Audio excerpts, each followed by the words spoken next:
Muy buenas tardes otra vez. Vamos a abrir nuestras Biblias al Evangelio de Juan, capítulo 4.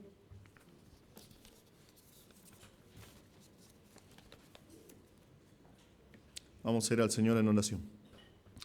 Padre Celestial, te damos gracias por este tiempo. Gracias, Señor, por las canciones que cantamos, por las verdades que proclamamos acerca de ti y acerca de nuestro Salvador. Ahora, Señor, te rogamos que por favor nos des concentración para escuchar tu palabra con atención y que con la exposición de la Escritura traigas luz a nuestras vidas, Señor.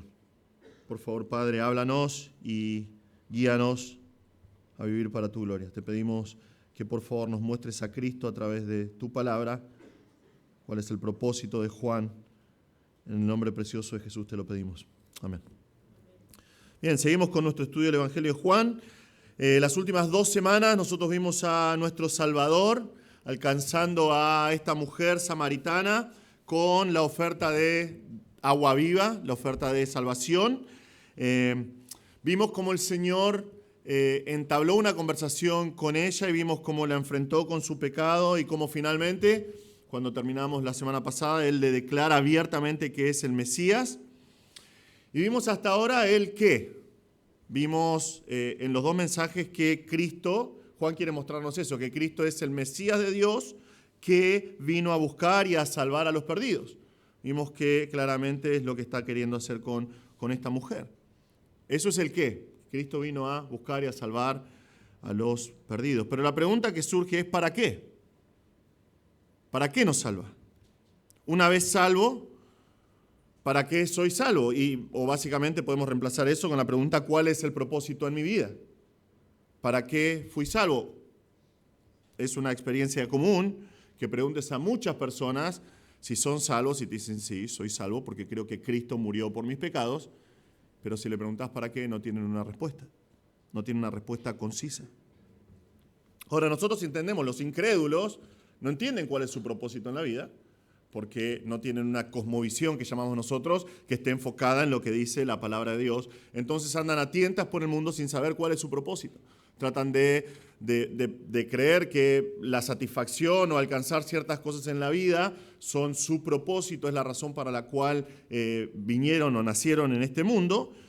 Y es normal, hace muy poquito, hace un par de días atrás, la semana pasada, vi un video en el que hacían entrevistas a personas grandes, y le preguntaban qué consejo le darían a su yo más joven de los errores que cometieron cuando llegaron a esa edad. Y la gran mayoría de ellos le diría, no te enfoques en las cosas materiales. No busques esas cosas, no busques satisfacción en las cosas materiales porque no llegan. En uno de los casos había una pareja de jubilados, súper viejitos ya, y decían, nosotros vendimos todo. Vendimos absolutamente todo, nos quedamos con un barquito y descubrimos que con las cosas mínimas de la vida sos feliz. Pero creyentes no saben cuál es su propósito en la vida, no saben para qué fueron salvos. Según un estudio acerca de la opinión de creyentes de su propósito en la vida, que fue realizado, es un estudio del 2020 que fue hecho por el Centro de Investigación Cultural de la Universidad Cristiana de Arizona, que esto otra vez es Estados Unidos, donde hay encuestas sobre esto y estudios de esto. Acá no tenemos en Latinoamérica estas cosas. Pero dice esto, la opinión más extendida, estos son los índices que da, la opinión más extendida, sostenida por casi una cuarta parte de los adultos, el 23%, identifica que experimentar felicidad y satisfacción como la razón fundamental de vivir. Estos son cristianos, cristianos. Seguido de evolucionar a nuestro máximo potencial físico, intelectual, emocional o espiritual. El 18% piensa que ese es su propósito en la vida. El otro 18% piensa que conocer, amar y servir a Dios es el propósito del creyente en esta vida. Para eso fue salvo. El 10% piensa que su propósito es promover el desarrollo de la humanidad, como ser luz y ayudar a la gente a ser mejores creyentes o mejores personas simplemente. Y el otro 10% vivir una vida larga y saludable. La principal definición de éxito entre creyentes fue vivir una vida sana, productiva y segura. Eso piensa el 25%. Según este estudio, 1 de cada 5 adultos seleccionó que el propósito en su vida y una definición de éxito es ser una buena persona.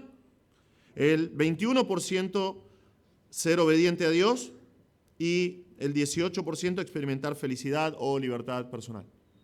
¿Se dan cuenta? Son todas personas que piensan que ese es su propósito en la vida. Para eso fueron salvos. La inclusión de Dios como parte del propósito de la vida de una persona difiere marcadamente según la edad. Cuanto mayor es una persona, más probabilidades hay de que adopte una visión bíblica del propósito en la vida. En cambio, los más jóvenes, entre 18 y 29 años, tienen menos probabilidades de incluir a Dios en sus vidas, en el propósito de sus vidas. Ahora, esa es la condición general de la cristiandad. La gran mayoría de ellos posiblemente son salvos, saben que son salvos, saben cómo fueron salvos, creyendo en Cristo como su Señor y Salvador, pero están viviendo en el mundo sin saber realmente cuál es su propósito en la vida. Esto es algo que nuestro pasaje de hoy va a aclarar un poco. Vamos a seguir estudiando el Evangelio de Juan y Juan va a enseñarnos que Jesús no solamente es el Mesías de Dios que viene a buscar y a salvar a lo que se había perdido, sino que Jesús es el Salvador del mundo, que salva al perdido para transformar su vida y para darle un propósito real en este mundo. Otra vez, Juan va a enseñarnos que Jesús es el Salvador del mundo, que salva al perdido para transformar su vida y darle un propósito real en este mundo. Vamos a leer Juan 4, comenzando en versículo 27. Dice, en esto llegaron sus discípulos y se admiraron de que hablara con una mujer, pero ninguno le preguntó, ¿qué tratas de averiguar o por qué hablas con ella?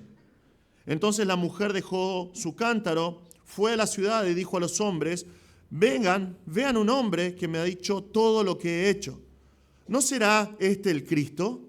Y salieron de la ciudad y fueron donde él estaba. Mientras tanto los discípulos le rogaban, Rabí, come. Pero él les dijo, yo tengo para comer una comida que ustedes no saben. Entonces los discípulos decían entre sí, ¿le habrá traído alguien de comer? Jesús les dijo, mi comida es hacer la voluntad del que me envió y llevar a cabo su obra. ¿No dicen ustedes todavía faltan 4 meses y después viene la siega? Pero yo les digo, alcen sus ojos y vean los campos que ya están blancos para la siega. Ya el segador recibe salario y recoge fruto para vida eterna, para que el que siembra se regocije junto con el que siega.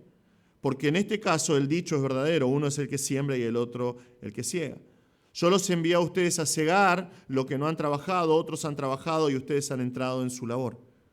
Y de aquella ciudad muchos de los samaritanos creyeron en él por la palabra de la mujer que había dado testimonio diciendo, él me dijo todo lo que yo he hecho. De modo que cuando los samaritanos vinieron, rogaban a Jesús que se quedara con ellos, y él se quedó allí 2 días. Muchos más creyeron por su palabra y decían a la mujer, ya no creemos por lo que tú has dicho, porque nosotros mismos hemos oído y sabemos que este es en verdad el Salvador del mundo. Nosotros vamos a ver en nuestro pasaje de hoy 3 razones por las que Cristo busca y salva al pecador perdido. 3 razones por las que Cristo busca y salva al pecador perdido. Razón número 1 que vemos acá, Cristo busca y salva al perdido para transformar su vida. Cristo busca y salva al perdido para transformar por completo, totalmente su vida. El texto nos dice, en esto llegaron sus discípulos.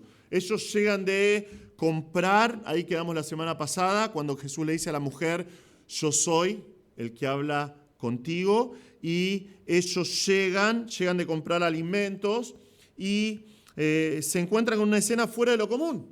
Ven a su maestro que está hablando de manera continua, da la idea el pasaje, está entablando una conversación constante con una mujer que es samaritana.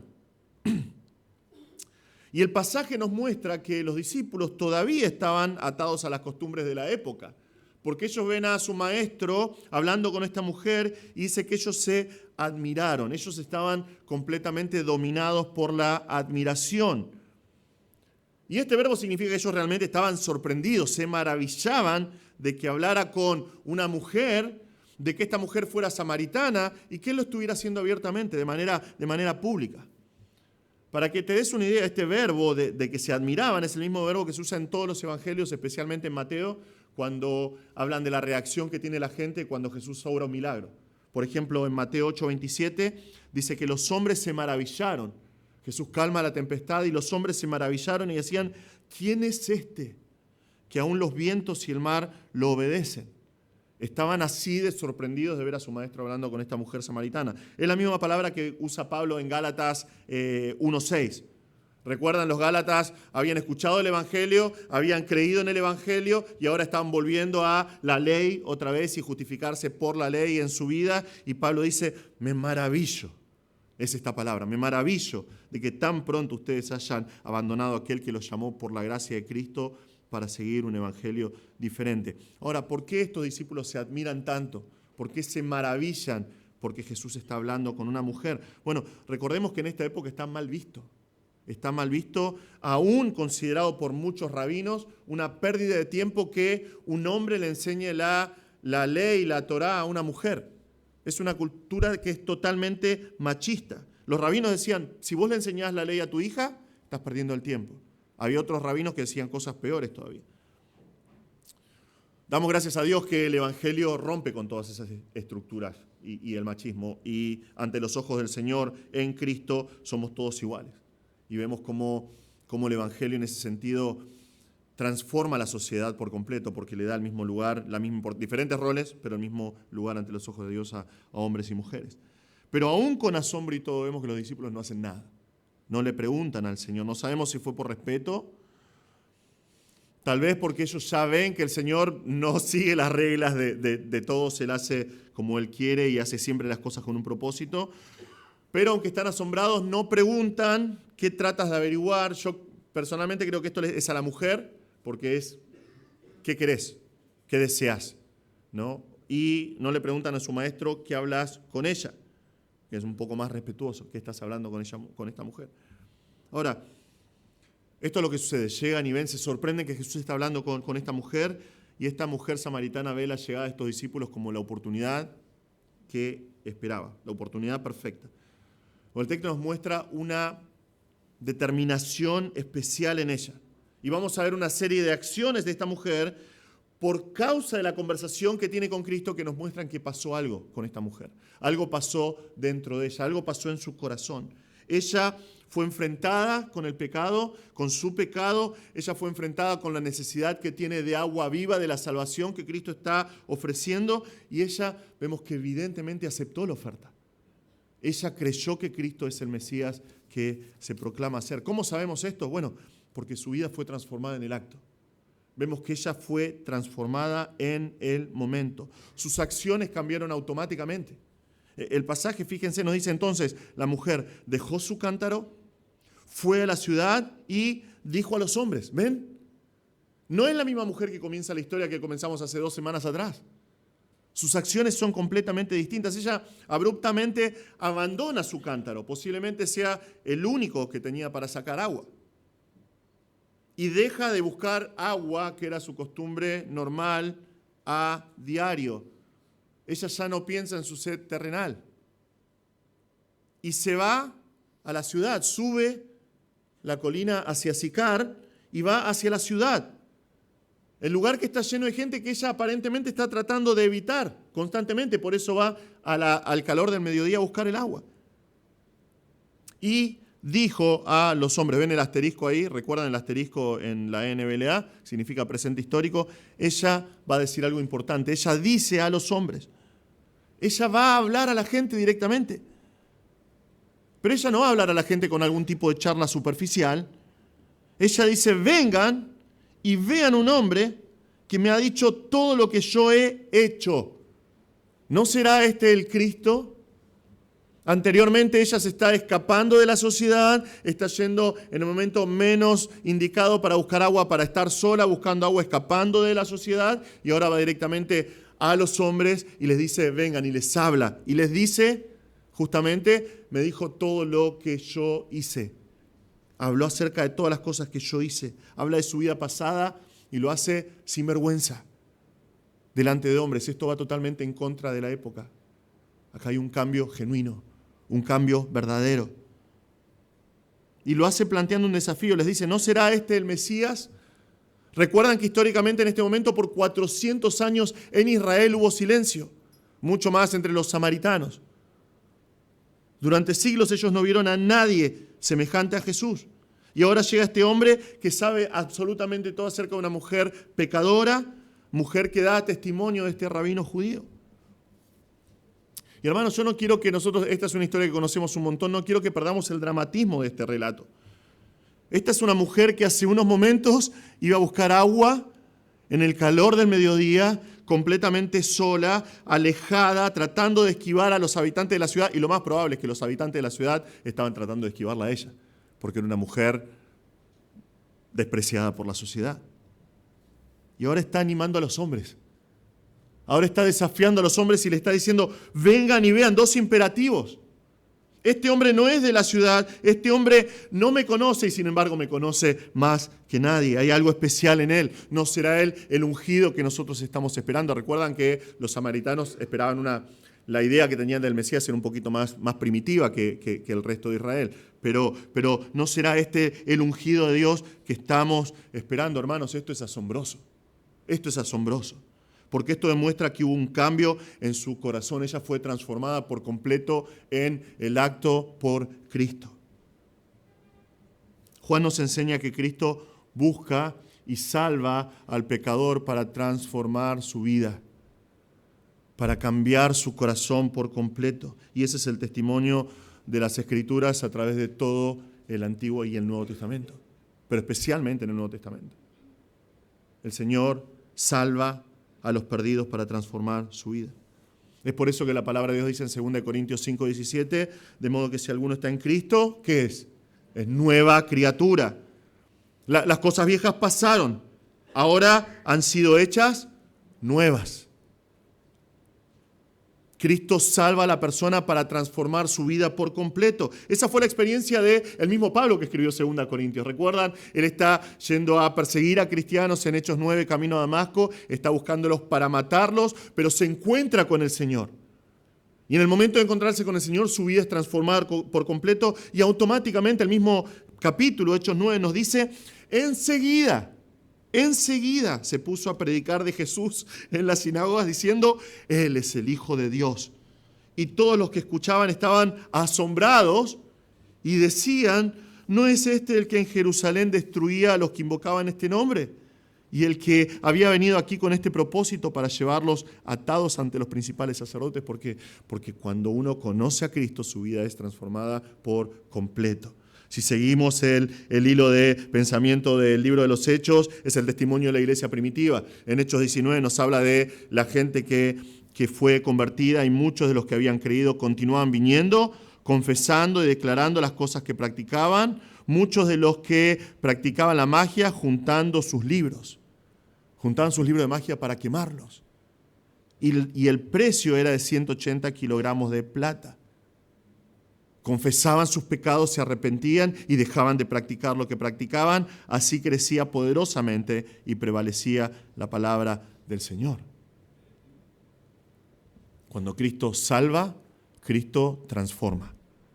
Cambia tu vida por completo. Hermano, te pregunto, ¿conociste a Cristo? Si es así, tu vida tiene que haber sido transformada. Porque es lo que hace el Salvador cuando te busca y te salva. No te deja como estás. Es imposible. Es imposible. Si una persona dice, yo conozco al Señor y no hay un cambio, una transformación en su vida, está diciendo que conoció al Salvador del mundo, al Señor Todopoderoso de todo el universo, y Él me salvó y sigo igual, no hay un cambio en mi vida. Es imposible. Es imposible. Cristo te busca, te salva y te transforma. No te hace perfecto, pero te hace nuevo. Te hace nuevo. Tu vida no vuelve a ser la misma. Tus acciones cambian de dirección. Vivís para contar a los demás sobre aquel que transformó tu vida. Y el testimonio de esta mujer nos sirve de parámetro para nuestras propias vidas, pero hermanos, también nos sirve de parámetro para saber lo que tenemos que esperar cuando nosotros compartimos el Evangelio con otros. Y yo quiero ser bien claro con esto. No buscamos que alguien repita una oración. No buscamos profesiones, buscamos transformación, buscamos salvación. El hecho de que una persona repita una oración no lo hace salvo. La salvación se hace evidente en una persona no porque repite una oración, sino porque su vida es transformada. Si no hay cambios, no hay salvación. Es así de sencillo. Es lo que dice la Biblia, no hay excusas. Nosotros sabemos los pasos de Cristo en estos últimos dos mensajes. Cómo el Señor fue guiando a la mujer hacia la salvación. El resto de la Escritura, en el resto de la Escritura nosotros vemos, por ejemplo, proclamación. Cuando Pedro en Hechos 2, por ejemplo, están todos los judíos y les dice, arrepiéntanse, ustedes mataron al Mesías, conforme a las Escrituras, arrepiéntanse, vemos proclamación del Evangelio. En Hechos 17 nosotros vemos discusión teológica, Pablo está en Tesalónica ahí y se junta con los judíos en la sinagoga y abre las Escrituras y les dice, Cristo es acá, Cristo es acá, Cristo es acá, es como tenían que ser las cosas, sí, hay una discusión teológica para guiarlos a Cristo. Tenemos exposición de las Escrituras en Hechos 8, cuando Felipe habla con el eunuco, le explica lo que significa Isaías 53 y lo lleva a Cristo, pero no vemos nunca en la palabra de Dios a uno de los apóstoles tomando a una persona y diciéndole, vení y repetí conmigo y vas a ser salvo. No lo vemos, simplemente no está. Repetí estas palabras y vas a ser salvo. Nosotros compartimos el mensaje del Evangelio, nosotros explicamos claramente el camino de la salvación y oramos que Dios sobre en el corazón. Que Dios sobre y que sea Él el que transforma vidas. Oramos que el Espíritu Santo convenza a la persona de pecado y que la persona pueda venir realmente a Cristo. Y si viene a Cristo, esa persona es transformada. Eso es lo que pasó en nuestro texto. Esta mujer fue transformada en el acto, inmediatamente. Y la evidencia fueron sus acciones. Ella automáticamente reconoce que Cristo es el Mesías y va a proclamar a otros acerca de Cristo. Sus acciones fueron evidencia de su transformación. Y esto nos muestra el texto justamente. Acciones que estos hombres de la ciudad vieron. Se dieron cuenta, esta mujer no es la misma. Esta mujer no es la misma que nosotros vemos cada mediodía ir sola a buscar agua al pozo. Es una mujer diferente. Algo pasó con ella. Y por eso salieron de la ciudad y fueron a donde él, Cristo, estaba. Ahora, quiero que veamos cómo realmente Juan acá, el apóstol Juan es un genio de la narrativa, porque él está entrelazando estos párrafos de una manera que realmente es exquisita. Mientras estas cosas están pasando en la ciudad, mientras esta mujer está proclamando a Cristo en la ciudad, algo está pasando. Juan hace un paréntesis para mostrarnos qué está pasando con Jesús y sus discípulos. Porque ellos están con el Señor, habían ido a comprar comida. Algunos comentaristas creen que es pan y frutos secos y algunos pescados secos en conserva, porque eso es lo que comprarían de los samaritanos y no lo considerarían inmundo. Es el momento de almorzar y ellos, como son discípulos, ellos preparan la mesa para que el maestro venga, se sientan a comer y tenemos el relato de Juan y acá tenemos nuestro segundo punto, la segunda razón por la que Cristo salva y busca al perdido. Cristo busca y salva al perdido para que siga la labor de otros. Cristo te va a salvar para que vos puedas seguir trabajando en su obra, versículos 31 a 38. Otra vez, según las costumbres rabínicas, el discípulo prepara para su rabino la comida y están esperando que venga, están invitando a Jesús, está todo servido, pero Jesús no quiere comer, no viene para comer. Por eso nos dice que ellos de manera continua le están rogando y están diciendo, maestro, come. Maestro, vení, ya está la comida. Maestro, vení a comer. Es un imperativo, no están siendo irrespetuosos, no es que lo están ordenando, pero están pensando en el bienestar de Jesús. Recuerdan qué es lo que desató toda esta situación. Jesús, cansado del camino, se tuvo que quedar en el pozo de Jacob y los discípulos fueron a buscar comida. Estaba re cansado Jesús. Y ahora no quiere comer. Están pensando en su bienestar. Posiblemente Jesús todavía está pensando en lo que acaba de pasar, en cómo esta mujer acaba de ser transformada, cómo su vida fue transformada.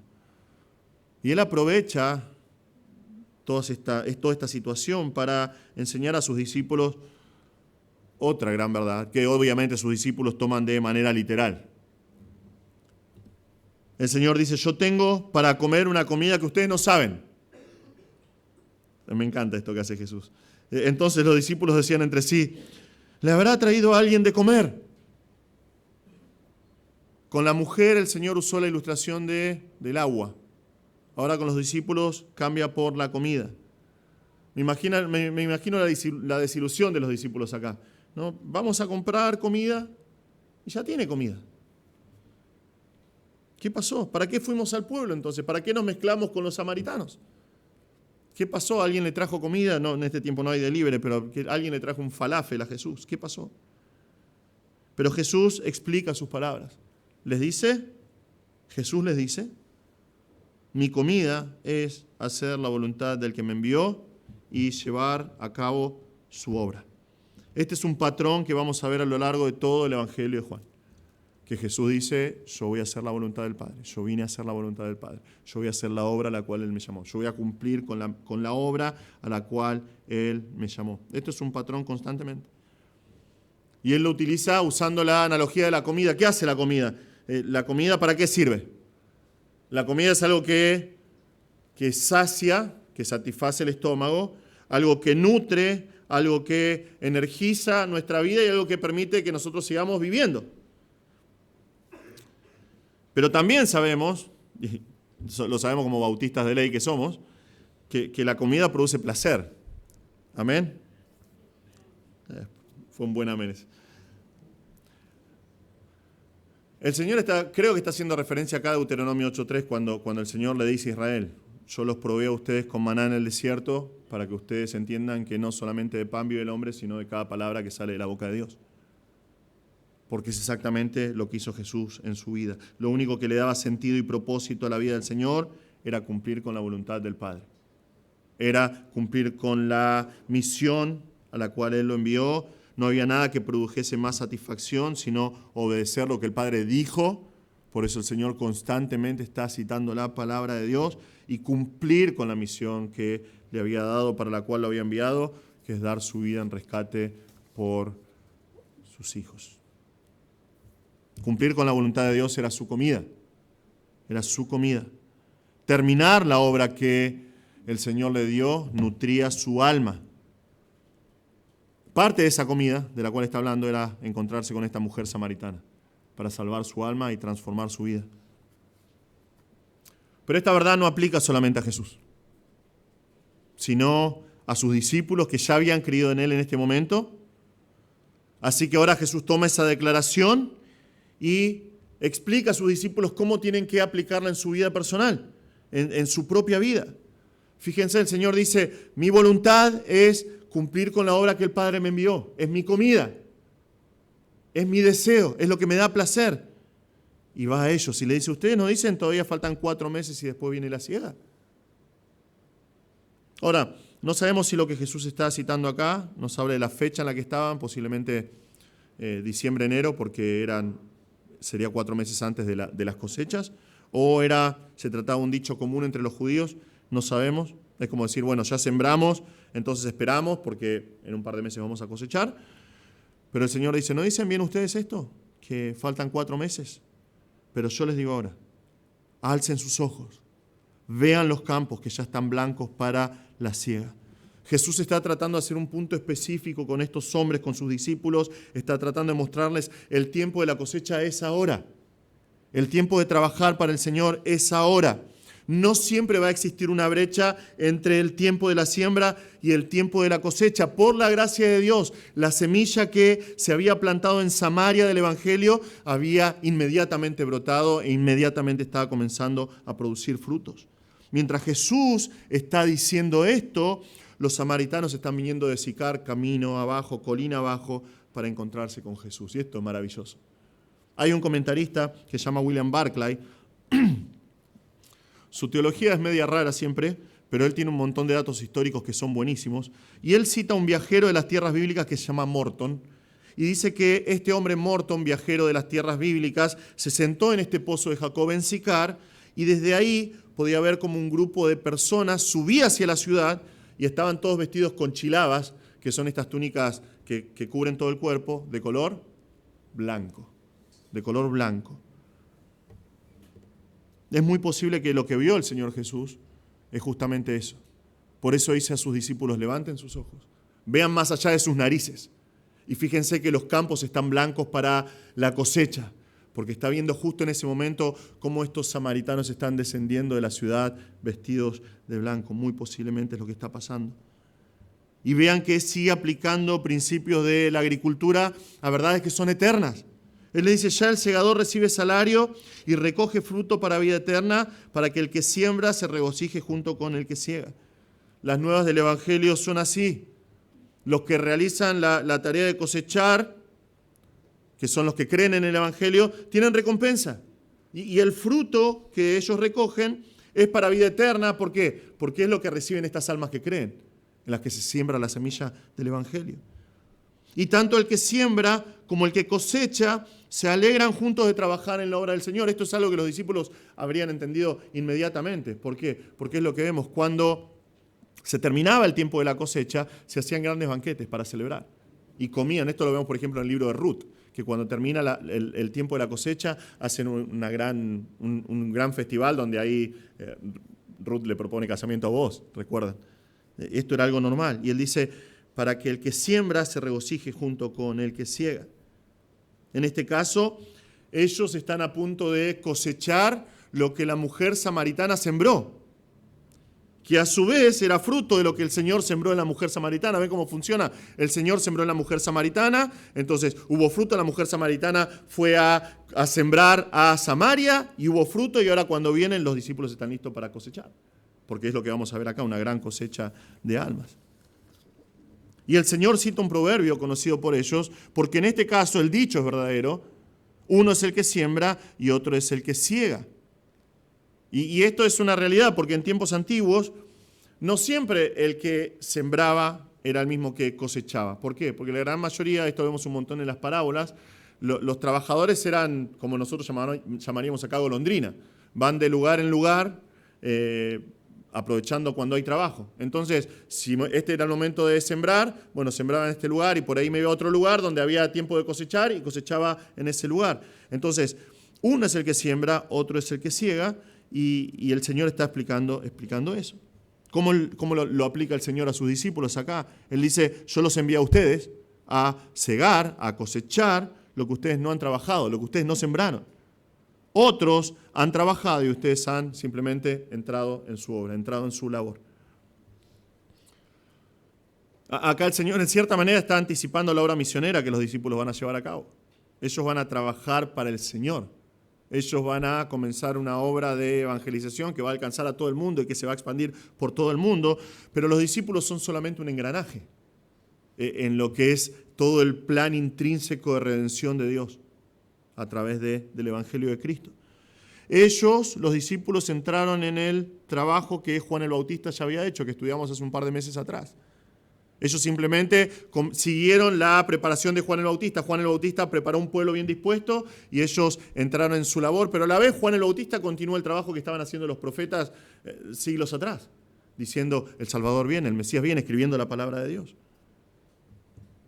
Los apóstoles van a cosechar lo que el Señor planta y a su vez van a sembrar para que los miembros de la iglesia primitiva cosechen lo que ellos sembraron, y así la semilla del Evangelio se va expandiendo por todo el mundo, por todas las generaciones. No es diferente con nosotros, hermanos. No es diferente con nosotros. Tenemos el mismo llamado de ver las oportunidades y seguir el mandato de sembrar el Evangelio o cosechar lo que otras personas ya plantaron.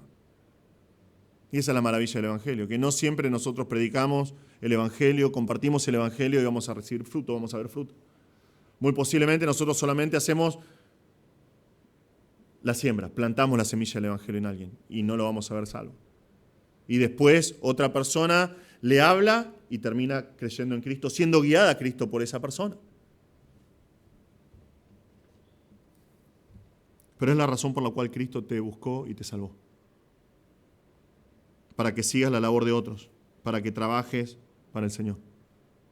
Es la razón por la cual te salvó, para que entres en la labor del Señor. Hermano, Dios no te salvó para que tengas tu mejor vida hoy. Dios no te salvó para que vos seas un vencedor que tiene prosperidad y salud. ¿Esas cosas pueden ser manifestaciones de la gracia de Dios? Y hay que ser agradecido por las bendiciones que el Señor nos da, pero el Señor no te salvó para que tengas una mejor vida en este mundo. El Señor te salvó para que trabajes para Él. La enseñanza de la Escritura es que Cristo te buscó y te salvó y espera que vos trabajes para Él, que sirvas para que el mensaje del Evangelio sea sembrado en personas o que tenga la sabiduría de cosechar lo que otras personas sembraron en la gente con la cual interactúas. Y no solamente trabajando con los perdidos. Parte del trabajo del Evangelio es trabajar dentro de la iglesia, es laburar, el labor, de eso viene la palabra labor. Trabajar dentro de la iglesia de Cristo, edificando, sirviendo a los que ya creyeron en el mensaje del Evangelio. Es mucho más amplio que solamente compartir el Evangelio con los perdidos. La labor del Señor, la obra del Señor es su iglesia. Es capacitar a personas para que sean mejores ganadores de almas. Es capacitar a personas para que sean mejores hermanos en Cristo, mejores siervos del Señor. El Señor te llamó para eso. Yo te pregunto, hermano, ¿estás trabajando para el Señor? Porque es la razón por la cual el Señor te salvó. Para que seas su siervo, para que trabajes en su obra. Estás sirviendo en la obra de Cristo. Ese es tu propósito. Un cristiano sirve. Un cristiano sirve en la iglesia de Cristo. Si no lo estás haciendo, déjame que te pregunte, ¿qué esperás? ¿Qué esperás para servir al Señor? Si no lo estás haciendo, estás perdiendo parte del propósito de Dios en tu vida. Porque es la razón por la cual el Señor te salvó. Te salvó para que sirvas dentro de su iglesia, para que seas un siervo en su obra, para que seas un siervo compartiendo el Evangelio con otros. Imagínate, qué llamado que es. Es trabajar en la obra más importante de toda la historia, que es la redención de la humanidad, a través de la obra consumada por Cristo. Trabajar para el Señor. Nosotros hay una frase que me encanta, que es para pastores y predicadores, que es que si el Señor te llamó a predicar la palabra de Dios, no te rebajes a ser rey de un imperio. Pero esa verdad aplica a cualquier creyente. Si vos estás en Cristo, no te rebajes a cualquier otra cosa que no sea ser un siervo del Señor, porque es lo único que va a dar propósito a tu vida. Para algunos creyentes esto no es gran cosa, pero realmente es la razón por la cual el Señor nos salvó.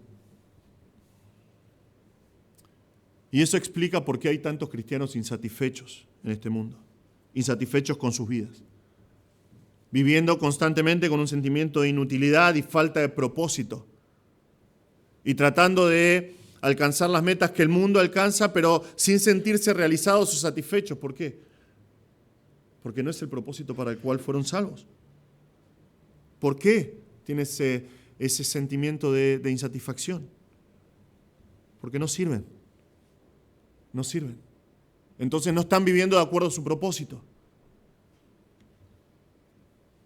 Esa es una de las razones por la que Cristo te buscó y te salvó. Es para que entres en su labor, para que conozcas su voluntad y cumplas con la obra a la cual Él te llamó. Obviamente no es igual que la obra de Cristo, pero el Señor te llamó para que vos seas un miembro de una iglesia trabajando para la edificación de la iglesia de Cristo.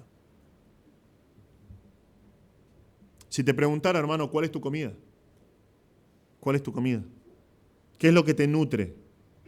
¿Qué es lo que te satisface? ¿Qué es lo que te da fuerzas para seguir? ¿Me contestaría lo mismo que Cristo acá? ¿Es hacer la voluntad de Dios y cumplir su obra? ¿O tu respuesta sería diferente? Tu comida, lo que te da placer, lo que te nutre es algo diferente, algo distinto. Solamente sirviendo al Señor, entrando en su labor, el creyente puede vivir una vida plena para el Señor. Cuando entiende que fue salvado para trabajar y servir al Señor que lo rescató. Tercera razón por la cual Cristo busca y salva al perdido. Cristo busca y salva al perdido para que otros también puedan ser salvos. Lo hace para que otros también puedan ser salvos. A mí siempre me resulta sorprendente el fuego de los recién convertidos. Es algo a lo que realmente No le había prestado mucha atención hasta que comencé a asistir acá a la iglesia de Torcuato. Pero vos ves a los perdidos y son transformados, conocen al Señor, se convierten y no pueden dejar de hablar del Salvador que los salvó. Es tan admirable, es tan admirable. Tal vez sea por el impacto de una vida recién transformada. Imagínate pasar de muerte a vida y darte cuenta en el momento, pero algo es seguro, no dejan de compartir acerca del Salvador con las demás personas. Y es lo que nosotros vemos en nuestro último punto. Vean el efecto de las palabras de la mujer. Nos dice, y de aquella ciudad muchos de los samaritanos creyeron en él por la palabra de la mujer que daba testimonio diciendo, él me dijo todo lo que he hecho. Ahora, estas personas pusieron su fe en Cristo, vamos a ver sus declaraciones en un momento. Ellos fueron salvos. Pero una aclaración acá, no fueron salvos por el testimonio de la mujer. Fueron salvos por su fe en Cristo. Esta mujer no era la heroína de la historia. ¿Se entiende lo que quiero decir? El héroe es Cristo. Ella apuntó a Cristo. Y es la forma en que nosotros tenemos que dar testimonio también. Su vida transformada apuntó a los hombres a la fuente de esa transformación, que es Cristo. Y es exactamente lo mismo que tenemos que hacer nosotros cuando compartimos nuestro testimonio. Muchas veces escuchás testimonios donde la persona casi es un héroe, ¿no? Wow, qué afortunado que es el Señor que me salvó, básicamente. Pero lo que hace esta mujer es, Él me dijo todo lo que hice, y todo lo que hice es horrible, y aún así me salvó, me transformó por completo. Ella apuntó a Cristo, es lo que hace el testimonio cristiano, apunta a Cristo, de modo que los samaritanos vinieron y rogaban a Jesús que se quedara con ellos, y Él se quedó allí 2 días. Otra vez, vemos acá exactamente lo mismo, transformación. Vemos vidas transformadas, cambiadas. ¿Por qué? Porque eso es lo que nos muestra el pasaje, que samaritanos que odian a los judíos y que odian a los rabinos judíos más todavía y que odian más la enseñanza de los rabinos judíos. Recuerdan que vimos varias historias acerca de varios testimonios de samaritanos, de la enemistad de samaritanos y judíos. En una ocasión un rabino estaba cruzando por Samaria y uno de los samaritanos le dijo, vení conmigo, vamos a adorar en Gerizim, ¿por qué querés ir a la casa maldita? Odiaban a los judíos, odiaban a los rabinos judíos y la enseñanza de los judíos. Entonces, que samaritanos, enemigos de los judíos, le rogaran a este rabino judío que se quede, demuestra que Jesús había sido recibido como quien es el Mesías que ellos estaban esperando. Y la idea que se quede acá, el pasaje, nos muestra que no es que se quede un ratito, sino que permanezca con ellos, que se quede a vivir con ellos, que se quede a habitar entre ellos de manera permanente. Pero él solamente se quedó 2 días, pero eso no impidió que haya una gran cosecha de almas en Samaria.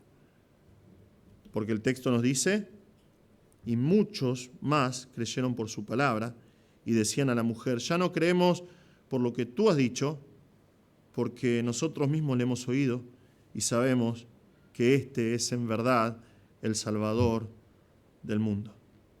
Ante la predicación del Señor, muchos más creyeron en Él. Y reconocen quién es Jesús, el Salvador del mundo. Es la primera vez en todo el Evangelio que reconocen a Jesús y leen este título, el Salvador del mundo. Y las palabras que le dicen a la mujer no son para menospreciar su testimonio, sino para confirmar. Decir, es verdad lo que decías, nosotros vemos ahora con nuestros propios ojos, no hace falta tu testimonio, nosotros ahora creemos que Él es el Salvador del mundo. Lo que oyeron les hizo entender, les hizo saber de forma experimental que este Jesús no es ni más ni menos que el Salvador del mundo. No se nos dice que entendieron sobre Jesús, pero tampoco importa mucho, porque el hecho que quiere enfatizar acá Juan es justamente que Jesús es el Salvador del mundo. No es el Salvador de los judíos únicamente, sino que ofrece salvación y vida eterna a toda persona, sea una eminencia religiosa, como vimos hace 2 meses atrás con Nicodemo, o un pueblo de despreciados como los samaritanos. Y todo esto que vemos acá, todas estas almas salvadas, esta gran cosecha de almas, simplemente por el mensaje de una mujer que estuvo dispuesta a hablar de Cristo. Porque esa es la tercera razón por la cual Cristo busca y salva al perdido que vemos en nuestro pasaje. Para que otros puedan ser salvos a través de su testimonio. Cristo nos salva para que esa obra de salvación quede ahí. Cristo nos salva para que la obra de redención se termine con nosotros. La obra tiene que seguir. Tenemos que seguir compartiendo el Evangelio porque el Señor quiere usarnos para que otros experimenten la salvación que nosotros hemos experimentado. Quiere que otros sean transformados de la forma que fuimos transformados. Quiere que otros tengan la vida eterna que nosotros hemos alcanzado. Es la razón para la cual el Señor nos salvó, para que otros puedan ser salvos a través de nuestro testimonio. Si estás esta noche acá y estás en Cristo es justamente porque la obra nunca se detuvo. Porque los primeros discípulos compartieron el Evangelio con otros, el Señor los usó para que sean salvos, y esa primera generación de creyentes hizo lo mismo, y los padres de la iglesia hicieron lo mismo, y el mensaje del Evangelio fue expandiéndose a través del tiempo y el espacio, a través de toda la historia, y finalmente en algún momento alguien compartió el Evangelio con nosotros. La obra de Cristo no se detiene. La pregunta para vos es si es así en tu vida. El Señor quiere usarte, te salvó para usar tu testimonio para que otros puedan ser salvos. Estás creciendo en santidad para que otros puedan ver tu vida transformada. Si estás en Cristo y decís, bueno, pero mi vida no es lo que me gustaría que sea, bueno, pero estás creciendo en santidad. Porque si vos decís que sos creyente, tiene que haber algo diferente en tu vida. Y para eso tenés que crecer en tu relación con el Señor, crecer en tu conocimiento de la palabra de Dios, para que tu vida sea conformada a la imagen de Cristo y la gente vea tu vida transformada. Estás creciendo en santidad para que tu vida sea transformada. Ellos van a ver esto. Los perdidos van a ver eso en tu vida. Les va a llamar la atención. ¿Por qué esta persona no es como somos nosotros? ¿Por qué no hace lo mismo que nosotros hacemos? Porque es diferente. Y te va a dar oportunidad para compartir el mensaje de Cristo y cumplir con el propósito para el cual el Señor te salvó, que es que otras personas sean alcanzadas con el Evangelio. Estás testificando acerca de Cristo con otras personas, porque es la única manera en que ellos van a conocer al Señor. Dios no les va a enviar un ángel, te va a enviar a vos. Y ellos van a ser salvos. Es la razón por la cual Cristo te buscó y te salvó. Hermanos, Juan no nos deja lugar a dudas. Cristo es el Salvador del mundo que vino a buscar y vino a salvar a lo que se había perdido. Lo que empezó con una charla sin valor. Una charla sin valor, en el medio del calor del mediodía. Entre Jesús y una mujer despreciada, termina muy poquito tiempo después con una gran cosecha de almas en Samaria. Ese es nuestro Dios. Ese es el Señor que hace todas estas cosas soberanamente para su gloria. Y es una obra completa. Es una obra completa. La obra del Señor no es una obra a medias. Él salva a la persona y la salva con un propósito claro y específico. Transformar su vida desde el primer día para que esa persona trabaje en su obra y pueda ser el instrumento para que otros puedan ser salvos en Cristo. Hermanos, esto tiene que llevarnos a la adoración, al asombro. Qué gran Dios que tenemos, qué gran Salvador que servimos. Solamente Él puede hacer de algo que es tan chiquito, algo tan grande y cambiar el destino de tantas personas. El Señor quiere hacer eso con tu vida y espero que el Señor nos encuentre sirviendo de esta manera cuando Él vuelva. Amén. Tal vez estás acá y no conoces al Señor. Tal vez estás escuchando esta grabación, viendo esta transmisión y no conoces al Señor. Juan deja bien en claro que Jesús es el Salvador del mundo. La misma verdad que los fariseos reconocieron acá. Jesús es el Salvador del mundo. Jesús vino a salvar tu alma. Él vino a morir por tus pecados. Tenés que entender que si estás esta noche acá o estás viendo esto, escuchando este mensaje y no conoces al Señor, nunca pusiste tu confianza en Cristo, vos estás separado de Dios. Porque naciste en pecado como cada hombre nace en pecado. Estás separado de Dios. Necesitas a Cristo. En este momento, sin Cristo, la ira de Dios está sobre vos y tu destino eterno es el infierno. Pero no tenés que quedarte en esa condición. Cristo vino a morir por tus pecados. Él vino a morir en una cruz para cargar sobre Él tus pecados. Él pagó por tus pecados para que la justicia de Dios, la justicia de Cristo ahora pueda ser puesta sobre tu vida, para que vos puedas ser salvo.